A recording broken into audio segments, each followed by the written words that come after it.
कबीर ने बहुत पहले कहा था कि हे ऊंची जातियों वालों, तुम किसी और रास्ते से पैदा हुए हो क्या? जिस रास्ते से हम पैदा हुए हैं उसी रास्ते से तुम भी पैदा हुए हो। ये वो समय था और वो कबीर थे कि वो बात वो लिख सके। माननीय सभापति महोदय, किसी संत ने कहा है, जात पात पूछे न कोई, हरि को भजे सो हरि का होई। भारत रत्न बाबा साहब अंबेडकर ने अपने अनुयायियों से कहा था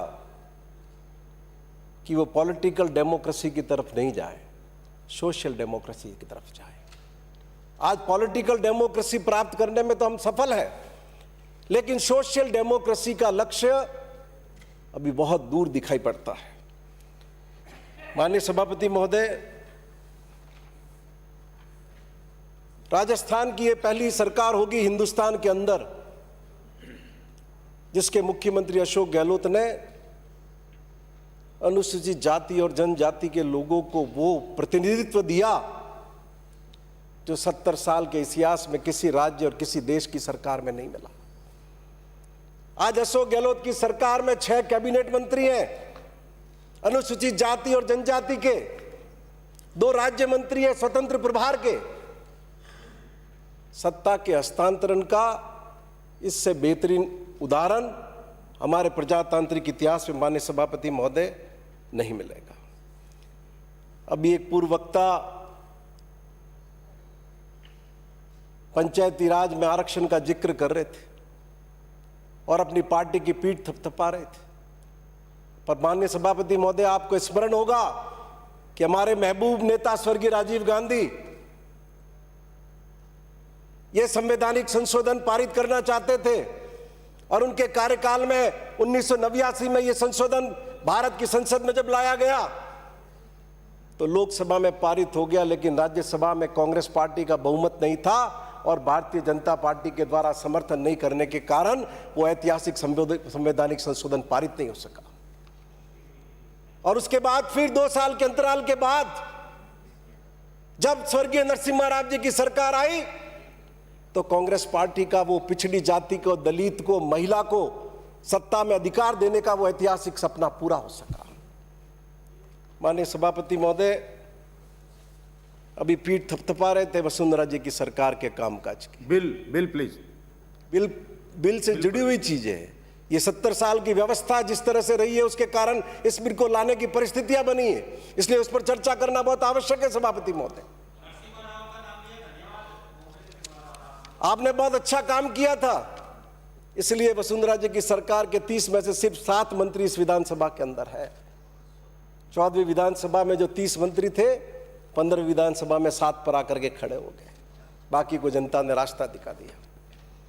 और मैं पूछना चाहूंगा आपसे, आपके वक्त में वित्त मंत्री के रूप में वसुंधरा राजे ने घोषणा की थी एसटी का बकाया ऋण व ब्याज माफ कर देगी जो अनुसूचित जाति निगम से लिया हुआ है। क्या हुआ?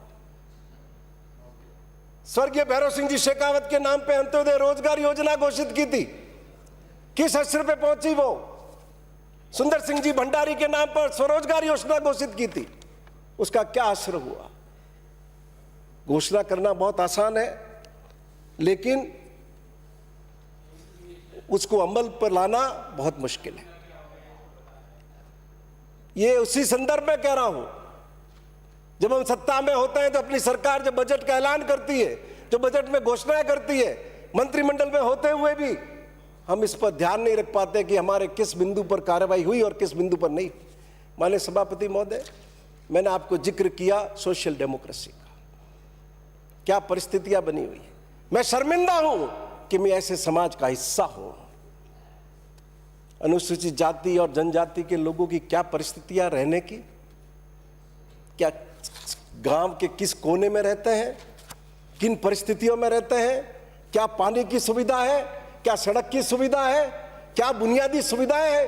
गांव में सबसे ज्यादा दरिद्र स्थिति पर कोई कॉलोनी होगी, कोई बस्ती होगी तो वह अनुसूचित जाति और जनजाति से जुड़े हुए लोगों की होगी। माननीय सभापति महोदय, 70 साल के बाद भी उनके परिवार में शादी हो,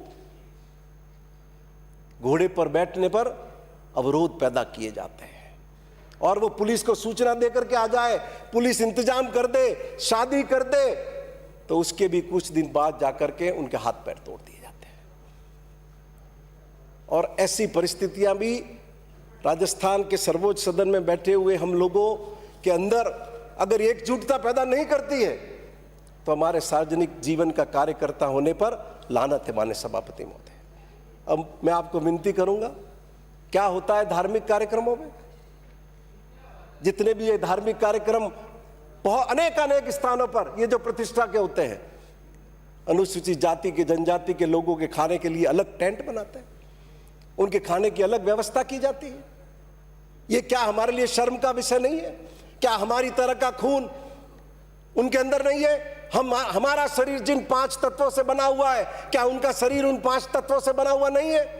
माननीय सभापति महोदय, मृत्यु मेल जो मृत्यु के मौके पर होती है, क्या परिस्थितियां बनी हुई है। हम में से कौन नहीं जानता कि अनुसूचित जाति और जनजाति के लोगों के लिए अलग से नीचे दरी बिछाई जाती है और दूसरी जाति के लोग जाकर के अलग बैठते हैं। क्या ये हमारे लिए लज्जा का विषय नहीं है?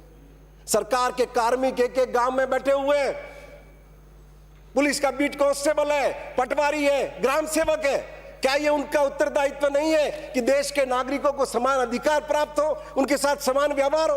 क्या हमारे पास एक भी ऐसा अवसर है कि हमारी एजेंसी ने इनिशिएटिव लेकर उनके नागरिक अधिकारों की रक्षा की?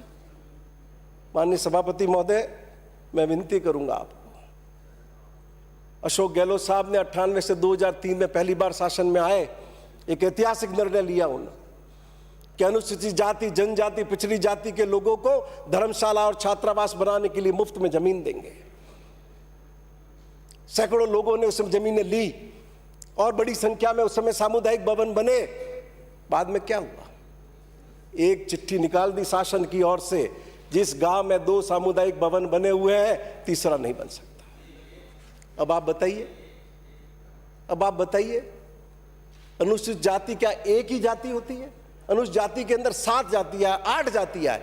क्या हम ये चाहते हैं 70 साल के प्रजातंत्र के बाद भी कि उनकी शादी हो तो वो सड़क पर करें, उनके कोई मौत हो तो वो सड़क पर कार्यक्रम करें? मैंने मंत्री जी को खुद व्यक्तिगत रूप से, ग्रामीण विकास मंत्री जी को कहा। और इतना ही नहीं माननीय सभापति महोदय, एमएलए लेड जो हमारे डिस्क्रिप्शन का फंड है, उसमें भी माननीय सभापति महोदय अनुमति नहीं है। आज हम बाबा साहब भीमराव अंबेडकर की प्रतिमा किसी गांव में चौराहे पर लगाना चाहते हैं, हम अनुशंसा करते हैं कि हम विधायक कोष से इतने पैसे की स्वीकृति प्रदान करते हैं, तो वो भी हमें अनुमति नहीं है।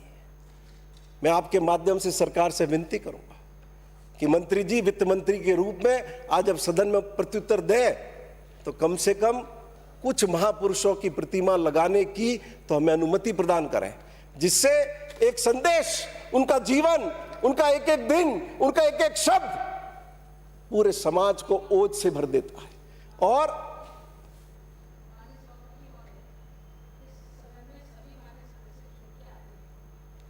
यदि एक मान्य सदस्य विधेयक पर बोले तो ये व्यवस्था फिर सब मान्य सदस्यों के लिए विधेयक पे ही बोल रहे हैं, विधेयक पे बोलिए आप। ठीक, नहीं, वो सबके लिए होनी चाहिए। मैं किसी के लिए नाम नहीं ले रही हूँ, पर वो व्यवस्था सबके लिए होनी चाहिए। माननीय सदस्य, अजमेर से आने वाली सदस्य ने अंबेडकर और नेहरू को लेकर के टिप्पणी की थी कि अंबेडकर को कांग्रेस पार्टी ने हरवा दिया, तब उनको ध्यान नहीं आया। और मैं निवेदन करना चाहता हूं आपको कि अंबेडकर संविधान निर्मात्री सभा में नहीं थे, महात्मा गांधी ने पंडित नेहरू को बुलाया और उनको कहा, सुनिए बात, आप सुनिए, पहले सुनिए, आप मेरे से बहस कर लो, सारा पे खड़े हो जाते हैं, बकवास करते हैं, बकवास चिल्लाने लग जाते हो। इतिहास का सत्य है ये।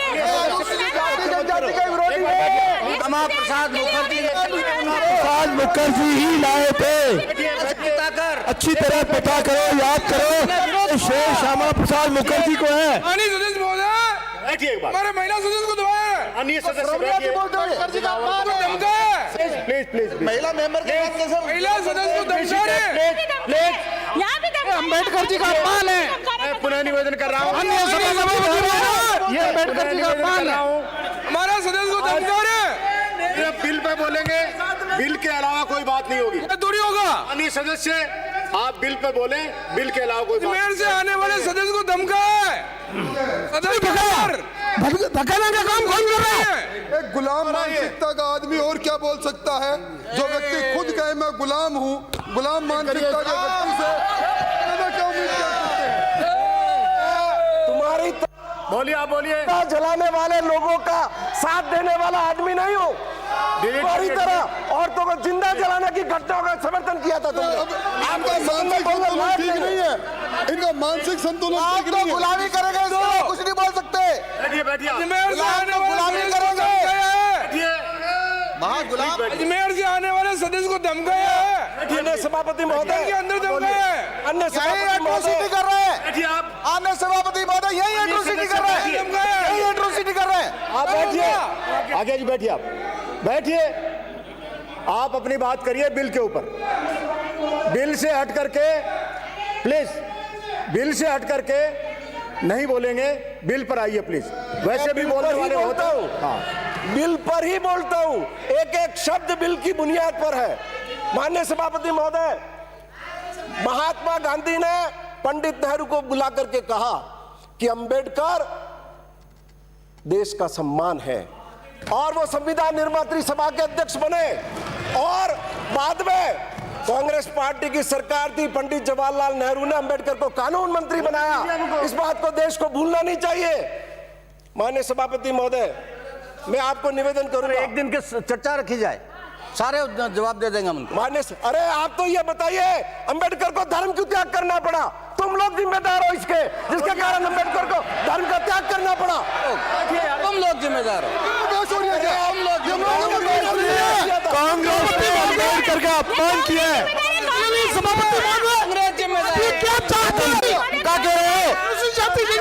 भाई धमकाने का काम बनते हो। सोचो, जाति की महिला को धमकाते हो। शर्म करो, शर्म करो। सोचो, जाति की महिला को धमका। अंकित नहीं होगा। प्लीज बैठिए, प्लीज बैठिए। मैंने 4 घंटे इनको सुना, 4 घंटे किसी के एक लफ्ज पर आप बिल पर आइए, सीधे बिल पर आइए। मैं बोल रहा हूँ माननीय सभापति महोदय, बैठिए यार, बैठिए, बैठिए, बैठिए।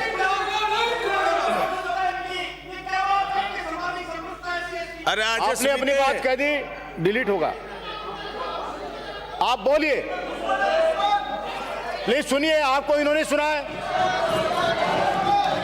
माननीय सभापति महोदय, माननीय सदस्य, आपको आप बोले, इन्होंने बड़ी तसल्ली से सुना, अब इनको भी सुनिए आप।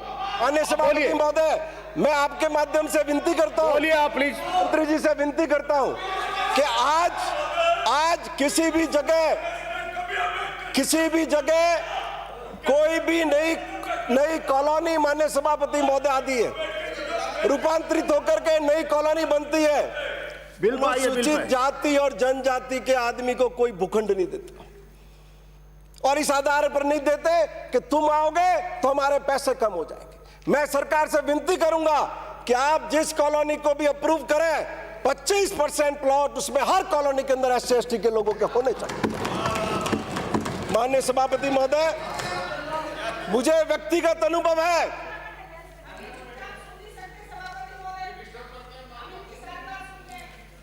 माननीय सभापति महोदय, अनुसूचित जाति का कोई अधिकारी, अनुसूचित जाति जनजाति का, आप बीच में मत बोलिए। अनुसूचित जाति जनजाति का कोई अधिकारी अगर ट्रांसफर होकर के भी किसी शहर में आ जाता है माननीय सभापति महोदय, तो सिर्फ जाति के कारण उसको मकान किराए में लेने पर भी कठिनाई आती है। माननीय सभापति महोदय, यह व्यक्तिगत तजुर्बे से कहता हूं मैं आपको। और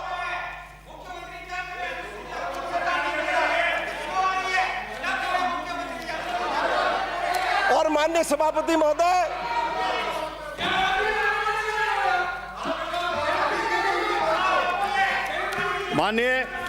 माननीय सदस्य, सभापति महोदय, ये सुन नहीं सकते कि आपके अंदर क्षमता नहीं है सुनने की? आप भी सुनिए आप प्लीज। बैठा सबको, बैठिए प्लीज, प्लीज चुपचाप सुनिए। माननीय सदस्य, अभी आप बोले राजस्थान राज्य अनुसूचित जाति अनुसूचित जनजाति विकास निधि योजना आवंटन और वित्तीय संसाधनों का उपयोग विधेयक 2022 पर। Please limit your speech up to that. धन्यवाद उसी पर आइए आप। धन्यवाद सभापति महोदय, इसके इधर उधर मत जाइए। धन्यवाद आपका। मैं अब आपको विनती करूंगा कि देश में भारत रत्न बाबा साहब भीमराव अंबेडकर को आजादी से पहले और आजादी के बाद आरक्षण की लड़ाई क्यों लड़नी पड़ी? अब बीच में मत बोलिए आप, ऐसे नहीं। इसलिए लड़नी पड़ी कि समाज में बराबरी का स्तर आ सके। लेकिन आज फिर एक खतरा अनुसूचित जाति जनजाति के लोगों के लिए सामने खड़ा दिखाई पड़ता है। कोई फैक्ट्रियां नहीं है उनके पास, कोई बड़े बड़े व्यापारिक प्रतिष्ठान नहीं है। उनके बच्चों को भविष्य को सपना साकार करने का एकमात्र माध्यम है शिक्षा प्राप्त करें और आपकी तरह IAS बन जाए। लेकिन आज माननीय सभापति महोदय, सारे financial institution, bank, insurance company, railway, defence, सबका प्राइवेटाइजेशन किया जा रहा है। सरकारी नौकरियां ही नहीं रहेगी। अनुसूचित जाति के लोगों का उत्थान कैसे होगा? इसलिए समय आ गया है कि हम चाहते हैं कि हमारे प्रदेश की 30% आबादी और हिंदुस्तान की बहुतायत की आबादी को सामाजिक न्याय मिले, तो निजी क्षेत्र के अंदर भी अनुसूचित जाति और जनजाति के लोगों के आरक्षण की व्यवस्था आपको करनी चाहिए। माननीय सभापति महोदय, अब मैं निवेदन करूंगा आपसे, आप जनजाति के जो हमारे इंस्टीट्यूशन है, बहुत बुरी स्थिति है। क्यों? क्या इनका कोई कैडर है? क्या इनके मुलाजिम है? क्या इनके अपने कोई कर्मचारी है? ST का एक एक हॉस्टल, 3-3, 4-4 हॉस्टल एक वार्डन संभालता है, और वो वार्डन कभी कभार आता है तो उन बच्चों को खाना कैसा मिल रहा है, वो बच्चे रह कैसे रहे?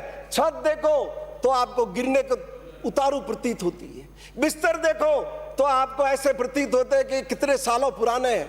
इसलिए सभापति महोदय, मैं आपसे विनती करूंगा कि इसमें बहुत कुछ सुधार करने की जरूरत है। ये जो पैसे आप अलग अलग डिपार्टमेंट को देने का प्रपोजल इस बिल में लेकर के आए हैं कि सभी विभागों के माध्यम से ही खर्च होंगे, और दूसरे राज्यों के पैटर्न पर आप पूरा पैसा ST डिपार्टमेंट को ट्रांसफर कीजिए, सोशल वेलफेयर को ट्रांसफर कीजिए, जिससे उनके माध्यम से वास्तविक अर्थ में निचले स्तर पर पैसा खर्च हो सके। माननीय सभापति महोदय, मैं आपको दूसरे राज्यों का उदाहरण बताऊंगा। गुजरात में जितना पैसा इस मद का है वो जनजाति विकास विभाग को सीधे प्राप्त होता है। महाराष्ट्र में इस मद का जितना पैसा है वो जनजाति विकास विभाग को सीधे प्राप्त होता है। राजस्थान में विभिन्न विभागों के जरिए ये पैसा खर्च होता है, और वास्तविक रूप से जितना लाभान्वित होना चाहिए उतना नहीं कर पाते। और इसी तरीके से आपने इस बिल में मॉनिटरिंग सिस्टम बेहतर करने की कोशिश की है, तो मैं उम्मीद करता हूं कि आने वाले वक्त में और बेहतर काम हो सकेगा। यहां मैं सुझाव देना चाहूंगा, एक मिनट आपकी आज्ञा हो तो। आपने अभी तक कलेक्टर को 5 लाख रुपए की सैंक्शन की पावर दे रखी है, और कमिश्नर को भी 5 लाख दे रखी है।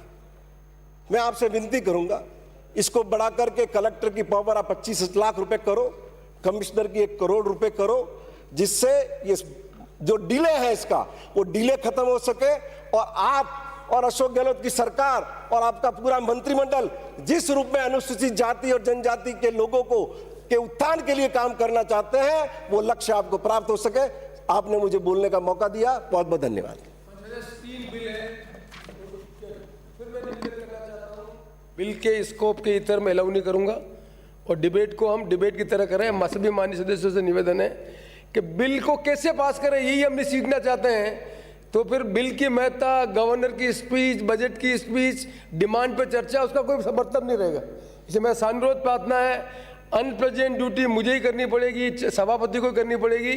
आउट ऑफ बिल के स्कोप में कोई बोलेंगे तो उसको रोका जाएगा, और उसके बाद अन्य सदस्य को बुलाया जाएगा। जो जिन बातों पर चर्चा हो गई, जो चीज़ें आ चुकी है, उसके अलावा कोई नई चीज़ डिस्कस करना चाहे तो डिस्कस करें। बाकी हम 3 बिल है, उस 3 बिल को हम लेट तक नहीं कर पाएंगे। माननीय सदस्य श्रीमती संतोष।